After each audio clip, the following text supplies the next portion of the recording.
አንድ ይሄን አስገራሚ ቪዲዮ ተመልከቱት።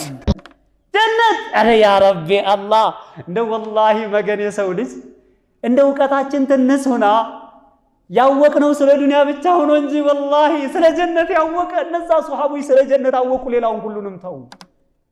አላህ እኮ ነው ያለን። እንደዚህ ሆነው ይታከማሉ።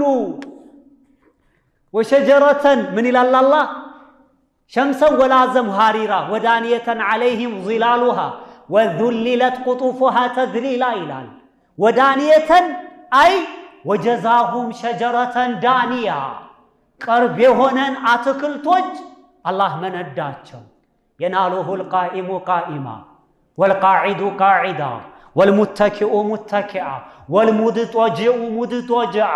የቆመው ቆሞ ይደርስበታል የጀነትን አትክልት፣ የተቀመጠው ተቀምጦ ይደርስበታል፣ የተኛው ተኝቶ ይደርስበታል፣ የተገደፈው ተገድፎ ይደርስበታል የጀነትን ኒዕማ።